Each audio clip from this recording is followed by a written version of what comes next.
impuestos retenidos. Así, entre 2014 y 2018, el monto de saldos a favor del IVA utilizados para acreditar el pago de otros impuestos se incrementó en 190,000 millones de pesos, lo que refleja un crecimiento real del 112% en el periodo señalado. Con el propósito de asegurar un mayor control sobre la obtención de los saldos a favor del IVA, se eliminó la compensación universal y se pueden recuperar los saldos a favor del IVA únicamente mediante el acreditamiento contra el mismo impuesto. En relación con esto, el SAT ha desarrollado herramientas tecnológicas para dictaminar de manera ágil las devoluciones, principalmente de aquellos contribuyentes que por su actividad generan saldos a favor de manera natural, como son el sector exportador. Durante estos meses se han fortalecido dichas herramientas para que todos los contribuyentes que cumplen con sus obligaciones fiscales recuperen sus recursos de manera expedita. En materia de tributación de la economía digital, reconocemos en primer lugar la importancia y los beneficios que genera, tales como su efecto positivo en la productividad y la competitividad del país y de diversas regiones. La economía digital, medida a través del valor agregado bruto del comercio electrónico, ha tenido un crecimiento acelerado en México, pasando del 3% del PIB a una proyección calculada por INEGI de 4.6% del PIB en 2017. Asimismo, se estima por la Secretaría de Hacienda que para el 2019 esta proporción es alrededor del 5.2% del PIB.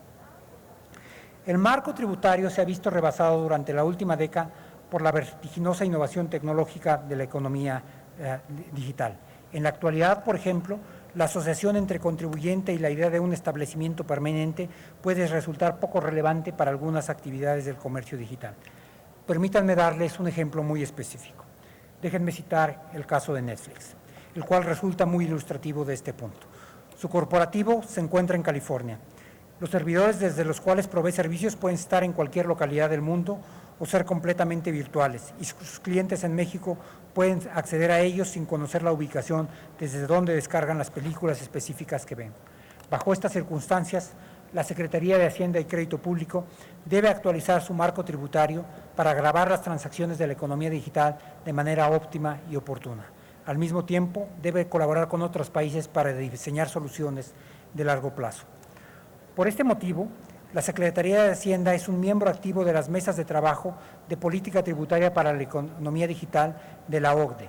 No obstante, estamos implementando acciones de corto plazo para que las plataformas digitales cumplan con el pago de impuestos. En la visión de la autoridad hacendaria, las plataformas digitales constituyen un aliado estratégico para facilitar el cumplimiento tributario y promover la cultura del cumplimiento fiscal. En este sentido, se ha trabajado en la conformación de alianzas con empresas del sector para facilitar el pago del IVA y el impuesto sobre la renta. Por último, me parece oportuno mencionar los resultados en 2019 derivados de una política que fue ampliamente discutida. Me refiero a los estímulos del IVA y el impuesto sobre la renta en la frontera norte. En impuesto sobre la renta, el estímulo se propuso equivalente a un tercio del ISR causado, únicamente se paga el 20%, que determinan las personas morales y físicas que realizan actividades empresariales y cuentan con domicilio fiscal en alguno de los municipios de la zona fronteriza.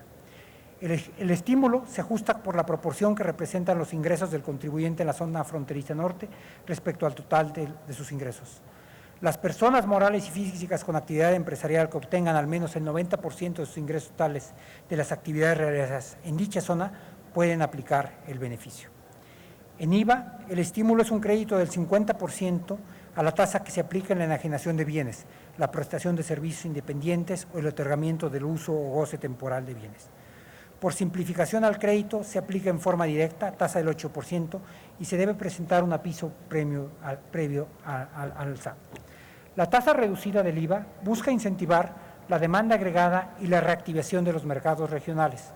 Por su parte, la tasa reducida del ISR busca incentivar la inversión, la generación de más empleos, así como aumentar la competitividad de la región. Al respecto, conviene señalar algunos factores que de manera sostenida han hecho más complejas las condiciones económicas de la región. En primer lugar, los flujos de personas hacia la frontera han sido crecientes y alcanzado un registro particularmente alto en el último año. En el periodo enero-julio de 2019, los extranjeros que se han presentado a la autoridad migratoria registran un número de 128.485, un incremento del 76% con respecto al mismo periodo del año anterior. En términos de los efectos de estos estímulos en la frontera norte, las ventas al menudeo muestran un mayor dinamismo en los estados de la frontera norte que en el resto del país. Asimismo, se observa que la inflación ha disminuido de manera importante en los municipios fronterizos respecto a la media nacional que no incluye estos municipios. Es importante señalar que se está monitoreando continuamente el comportamiento de las empresas con sucursales fuera de la frontera para identificar si se están realizando prácticas fiscales agresivas de transferencias de ingresos. Como hemos dicho de manera reiterada, una de las características de la política fiscal de nuestro país es que nosotros recaudamos muy poco, apenas el 13% del PIB. Por eso, en el paquete económico que les hemos enviado, se incluyen acciones de recaudación propuestas que pueden identificar en tres vertientes. La primera es aquella que buscan la reducción de espacios que facilitan la evasión y elusiones fiscales, así como medidas de simplificación administrativa. La segunda, las relacionadas con la actualización de cuotas respecto de la inflación, y la tercera, las que permiten la aplicación de la estructura tributaria existente a actividades antes que escapaban de ellas, como las relacionadas con la economía digital. En materia de combate a la evasión y elusión fiscales y simplificación administrativa, se proponen entre las principales medidas las siguientes. La llamada norma general antiabuso. Algunos contribuyentes realizan planeaciones fiscales mediante operaciones con el único fin de obtener beneficios fiscales indebidos, sin una verdadera razón de negocios respaldándolas. Con base en esta disposición, las operaciones que no tengan una razón de negocios y que generen un beneficio fiscal pueden ser recaracterizadas o declaradas inexistentes. La norma incluye una ficción jurídica para hacer más objetiva su aplicación, mediante la cual no hay razón de negocio cuando el beneficio fiscal es más alto que el económico. Esta norma no es nueva a lo largo del mundo, se ha aplicado en un número importante de países, déjenme citar cuáles. Entre otros, se ha aplicado en Alemania, Australia, Bélgica, Canadá, Corea del Sur, España, Estados Unidos, Italia, Nueva Zelanda, los Países Bajos, Suecia y Sudáfrica. Es indispensable contar con una norma general antiabuso para otorgar al SAT una herramienta que le permita combatir planeaciones fiscales agresivas y hacer efectiva la equidad entre contribuyentes.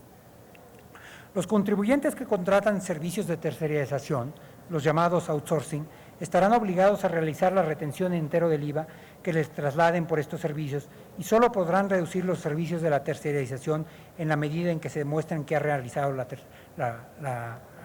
retención. Se propone un esquema de retención del impuesto sobre la renta a los vendedores independientes. Este sistema no es muy distinto que el que opera para un sinnúmero de trabajadores, incluyendo los propios trabajadores de la Secretaría de Hacienda y los diputados federales. Tenemos una medida adicional relacionada con el pago de rentas vencidas en juicios de arrendamiento inmobiliario. Existe un alto nivel de evasión en los ingresos que se obtienen las personas físicas por arrendamiento. Déjenme ser muy claro en este sentido. La tasa de evasión estimada en el 2016 es de aproximadamente el 73%, es decir, el equivalente a 25,000 millones de pesos. Es similar a los presupuestos anual para el 2019 de gobiernos como Aguascalientes o Morelos y superior al de estados como Nayarit, Campeche, Tlaxcala. Por otra parte, recursos de este orden hubieran sido suficientes para financiar en el 2019 el gasto de relaciones exteriores, economía y turismo en su conjunto. Con esta medida se establece que en los juicios de arrendamiento de inmuebles el juez notificará al SAT si el arrendador no emitió los FDIs correspondientes. En lo relacionado con la actualización de cuotas respectivas de la inflación se contemplan actualización anual en incremento de la cuota de IEPS a tabacos labrados. La ley del IEPS establece un impuesto para los cigarros puros y otros tabacos labrados que se determina mediante la aplicación de una tasa ad valorem. A partir del 1 de enero del 2010 se estableció una cuota específica de 80 centavos por cajetilla y fue incrementado por última vez el 1 de enero del 2011. Se propone actualizar la cuota vigente de tabacos labrados a partir del 1 de enero de 2020 a 9.96 pesos por cajetilla. Actualización anual e incremento de la cuota de IEPS a bebidas saborizadas. La ley del IEPS establece un impuesto aplicable a las bebidas saborizantes que resulta de la aplicación de una cuota de 1.17 pesos por litro. La ley establece que la cuota se actualice cuando el incremento porcentual acumulado del índice nacional de precios del consumidor exceda 10 puntos porcentuales. El actual esquema de actualización acumulado resulta en incrementos abruptos cuando la cuota se actualiza. Quisiera hacer algunos comentarios adicionales respecto a la aplicación de la estructura tributaria existente y para las cuales se proponen las siguientes medidas. Esquema para retener el IVA y el impuesto sobre la renta, que se genera a través de las plataformas digitales que ofrecen servicios de intermediación de transporte como Uber, Didi, etcétera, alojamiento temporal, Airbnb y venta de bienes en centros comerciales virtuales como Amazon y Mercado Libre.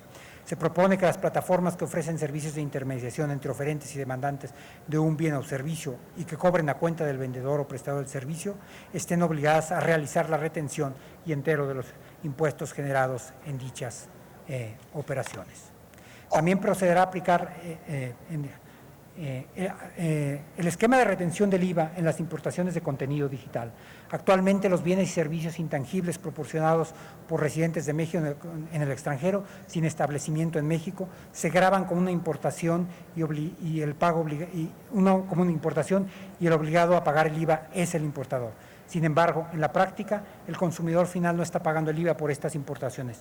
Por ello, se propone que las plataformas residentes en el extranjero realicen el traslado, cobro y pago del IVA asociado a las importaciones de contenido digital.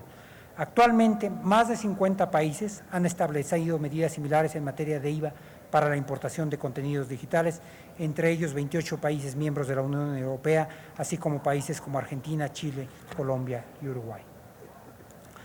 En materia de gasto, tanto en 2019 como en 2020, el paquete económico refleja el compromiso del Gobierno de México con hacer del presupuesto una herramienta para el desarrollo económico, el abatimiento de la pobreza y la reducción de las brechas de desigualdad.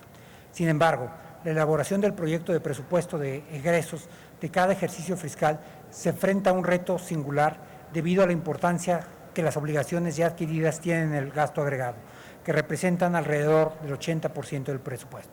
Estas obligaciones se componen de el gasto no programable, es decir, la suma de participaciones, aportaciones federales, entidades y municipios, el costo financiero de la deuda, etc. Las transferencias a entidades y municipios, los compromisos derivados de pensiones y jubilaciones, así como los recursos orientados a los ramos autónomos y el gasto de las entidades, IMSS, ISSSTE y empresas como Pemex y la CFE. Por lo tanto, tan solo las transferencias federales a las entidades federativas representan alrededor de una tercera parte del gasto neto total propuesto para el 2020. En este marco, una fuente importante de liberación de recursos proviene de la generación de ahorros producto de una gestión más eficiente del gasto. Durante 2019, estos ahorros estuvieron relacionados con la disminución del gasto en servicios personales de los servidores públicos y así como la contención de recursos en diversas partidas de gasto de operaciones